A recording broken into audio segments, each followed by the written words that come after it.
Hey guys, Davison here. Welcome to Davison After Dark, a live interactive talk show, which I apparently can't say today.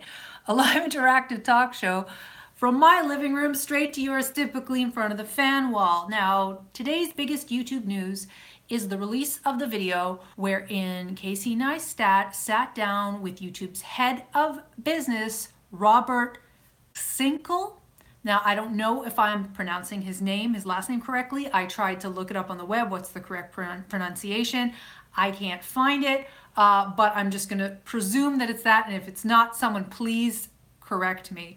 So this was a much anticipated video. It was shot before the most recent Logan Paul tasing dead rats crisis. So the questions that Neistat asked were, of course, not necessarily what he would have asked if he were to conduct the interview this week, but I think for a first attempt at basically connecting with and getting the actual answers from someone who actually runs YouTube, it was pretty decent. Did I find that I zoned out a couple times during the interview? Yes. But I think that Robert is a very slow, deliberate, considered speaker, so naturally he's going to deliver answers at a slow, considered pace. Plus, he always has to make sure that he chooses his words correctly as to not cause another PR crisis for YouTube, because everything this man says is going to be dissected by the creator community, by people such as myself. Now, I guess what I felt was absent from this video was precise questions about the actual specific headaches that a lot of creators are currently facing. So I have old videos from, say, 4 or 5 years ago. They were unfairly demonetized. It's incorrect that they were demonetized. I've appealed their demonetizations, but they're not being reviewed. Now, there's two specific criteria wherein your video qualifies for a human review. One is that it passes 1,000 views in 7 days, but the other one, which is lesser known, is that if you have a minimum of 10,000 subscribers, YouTube is supposed to review all of your videos. And that hasn't happened for me. I don't know if it's happened for Neistat. I suspect that Neistat has less videos that were demonetized than I have, especially on my main channel. But I would have liked an answer to the question, when are all of our videos going to be reviewed? I mean, it's a very simple question, right? And I also would have liked him to really delve into more whether or not the partner program is going to continue to change, and whether or not it is going to become harder and harder for people to conform to YouTube's evolving community standards, their content expectations, and their algorithms. I think that the partner program is definitively going to become more restrictive, but YouTube, of course, is not giving us advance notice of that. And I mean, all of the headaches at YouTube that I feel that I have faced are mainly customer service and demonetization based. And that was just not really targeted in this video. I mean, I'm sure Casey lacks the same experience of customer service at YouTube as I do, because he is one of the site's top creators and I'm not. I have been in contact with really kind, nice employees of YouTube that work at their head office, and they've always been able to resolve my problems properly. But when it comes to email support that I've tried to obtain, the email support agents are woefully inadequate. And not only that, a lot of my content, when it gets reviewed for demonetization, some of it is reviewed absolutely incorrectly. I have had to get reversals on this is not advertiser friendly, and that should not be happening. So yeah, I mean, the interview basically stated more or less that YouTube wants us to know as creators that they're on our side. When we struggle, they struggle. When they suffer, we suffer. The advertisers think that YouTube's favoring creators. Creators think that YouTube is favoring the advertisers, when really they're trying to serve both at the same time. But you know that saying, when you try to serve two masters, you serve neither, right? But I mean, that said, to be more in favor of nuance, I mean, I know it's very complicated to run a platform at the scale of YouTube. I know they're balancing a bunch of different factors, and they went into that in this video. Freedom of speech, yet the demands of the advertisers, yet what the best content is to promote long term for the economic viability of the platform. It's not easy. But I mean, I think the easiest thing that most of us want to have addressed is, how can our videos start making money again? And how can we resolve the videos that are not currently earning money? And how do we deal with a system that is a robot scanning our videos, often incorrectly? There was inadequate answers to all of those questions. So I don't know. I wanted to get more riled up about this video than I did. It was very, like I said, it was very reasonable, very slow paced, very considered, very non-offensive. Neistat did a good job. I know people are going to attack him for not asking the hard questions, but I mean, I'm sure he knew that he couldn't ask certain things that were far too accusatory, or then he risks alienating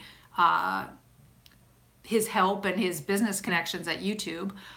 But yeah, and YouTube just, he knows that there's certain questions that YouTube cannot or will not answer. So no, Neistat did a good job. He was very competent, very straightforward.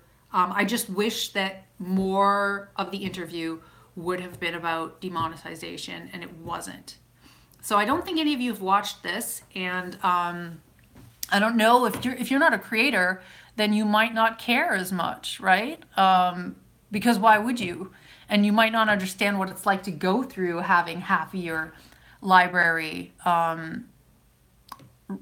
deemed not advertiser friendly when it might be, or to have your videos suddenly flagged that were once suitable, either by the standards of the community guidelines or advertiser guidelines, and then all of a sudden they're no longer suitable. Because that's also what's happened. It hasn't just been that we were demonetized. Now, for instance, with the Tide Pod challenge crisis, YouTube's being far more reactive in taking down things that may or may not be offensive, and they often get it wrong.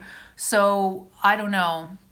I mean, mainly the main problems at YouTube is this, just that there's such poor individualized customer service for our channels, and we rely on automated reviews to determine whether or not our videos run ads, and anything automated automatically will not have the rational judgment capabilities of a human being. And then unfortunately, when they are using human beings, if you are not a high-level creator, they're using people in call centers who get a couple days of training, who may even live in other countries who have different cultural expectations, and they may misinterpret your content. So I don't know. I'm tired, guys. I don't want to be tired. I want to be excited. So Alden says hello. Sean says, not that I don't care because I like watching you, but the relevance to me is a lot less than it is to you. I understand that. Emma says, I care because it involves you. Well, thank you, Emma. Sean says, the only way to get those answers in interviews is to have someone not working for the company asking questions. Perhaps, yes, because then they're not afraid. They have nothing to lose, right?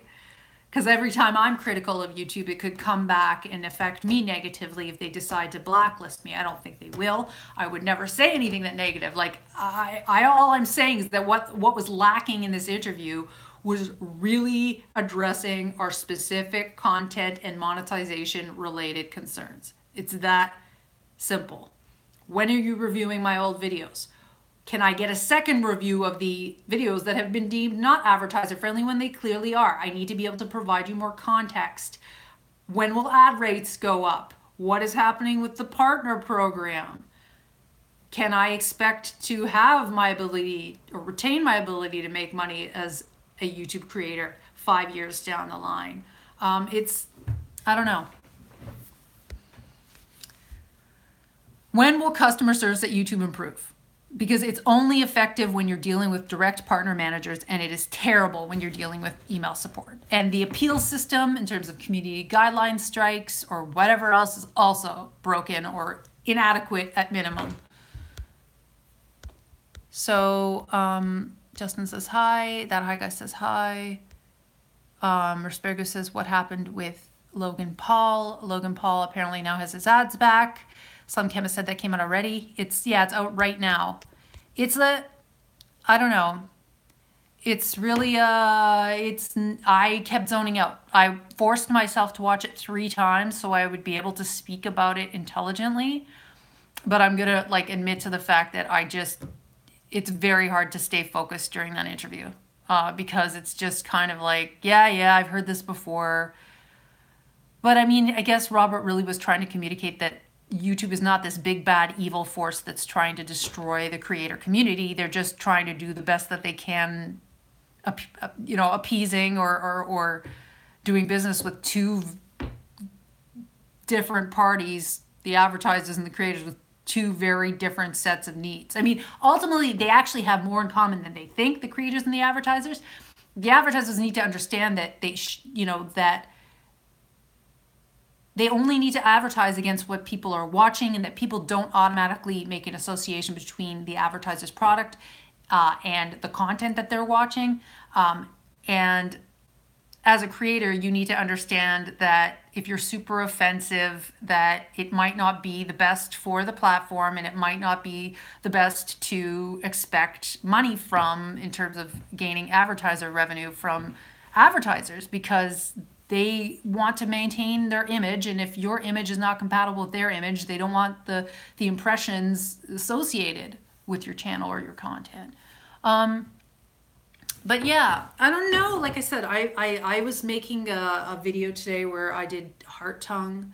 I was doing riffing on glitter tongue as a Valentine's Day freak fleek for my main channel, and it didn't quite go as expected. The lighting in here I struggle with immensely, and I know I've said this before, even though I'm going to be in front of the fan wall for at least another year, guys. I have to eventually move because I don't like where I'm shooting, and I'm getting pissed because it's winter and I've been shooting alone, and I don't know. That video will come out, but it's not, don't expect anything extraordinary. And I'm struggling with also trying to deliver content for Patreon at the same time. But anyhow, yeah. Guys, thank you for being here. I'm going to read what you're saying. Daddy says, I hope they fix themselves soon. Sean says, I don't get that most do not even watch it anyways. I just hit skip ad and never pay attention to them. Yeah, well, sponsorships usually or sometimes are more effective than ad impressions. I see some ads that, I can't skip when they're like very short and repeated over and over. Like there's this Ammo Pay Petty Perfect foot device that they kept showing to me. There's also been McDonald's commercials that they've shown to me repetitively. Do they work? I don't know. It might make me think about McDonald's when I wasn't necessarily thinking about McDonald's. But, I mean, that's a whole other discussion, the ad system on the internet being broken. Yeah, I don't know. I feel like nobody's going to really create, I mean, maybe someone is going to create a great reaction video to this particular interview, but there wasn't a lot of material to criticize. I've already summarized my exact criticism, which is that they did not address demonetization concerns enough and lack of customer service at YouTube for most creators, and the particulars of what the new 10,000 employees that are reviewing our content are going to do or not going to do. Hi, Hamo. That's when you just ignore them and pay attention to something else. I don't get that. Oh, about advertisers. Hi. Okay, guys, did you guys, anyone watch the video? Anyone feeling more perky and engaged and involved? So what did you think, Sean? Because I'm just not smiling. I'm not, I don't know. I tried but got bored with it. Exactly. I know, I got bored. I was trying not to be, and I was thinking of parodying it by pretending to interview Robert Kyncl, by editing, like shooting me, asking him the questions that everyone wants asked, instead of just like the nice questions that Casey Neistat asked. I mean, Casey Neistat did ask some interesting questions, but they were very broad and easy to dance around. So I was thinking of making that parody video and like shooting me asking the questions and Robert basically saying nothing. I think that if I did that right, people would appreciate it. But he doesn't say much, and it's so boring, and he seems like a nice guy. I don't know. I clicked on it on your Twitter and watched maybe 10 minutes of it and turned it off. I think that's how most people are feeling about it. There's nothing to say. And I guess that's exactly the effect they wanted to have. That we don't really have much to say. And the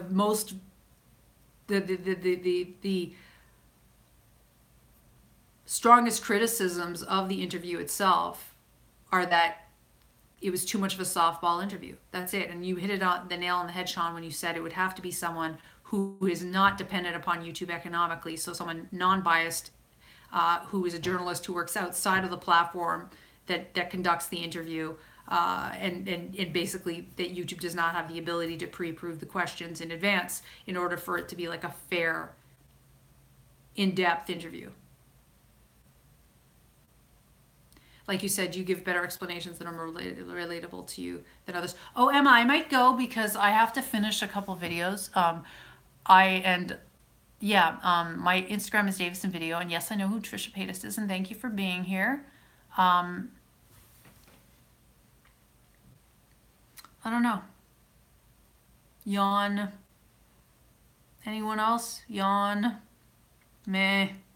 Eh. Oh, sorry, Emma, I don't follow very many people on Instagram. I keep it more professional. All the accounts that I follow are like creators, with the exception of a couple. Okay, guys, I'm actually going to wrap this up because, yeah, I don't really have much to say, and I thought I would, but I don't. I think I'm low in blood sugar. I think it's cold in here. Yeah, I hope I said enough that people, if they find this valuable, because I don't feel like this was valuable. Sure, Twitter. I'll follow you on Twitter, Emma. Okay, guys, so I'm going to let you go. I may be back later. I don't know. We'll see if I upload this or not. I'm going to put it private and then maybe decide if I put it public later. And I don't know. Maybe I'll edit something more incisive later. Okay, bye, guys. Thank you for coming.